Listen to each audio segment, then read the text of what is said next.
Welcome to our animated journey through Python polymorphism, where one name can take on many forms. Function polymorphism in Python allows us to wield the same function across different data types, adapting effortlessly to the needs of each. Class polymorphism takes it a step further, enabling multiple classes to share the same method name, unleashing a world of versatility.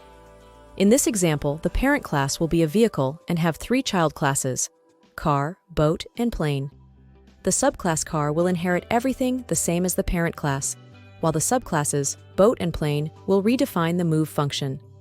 Watch in awe as inheritance class polymorphism unfolds, where child classes inherit and redefine methods from their parent class, adding their own unique flair. Thanks to polymorphism, we can execute the same method across various classes, fostering code flexibility and elegance with every iteration.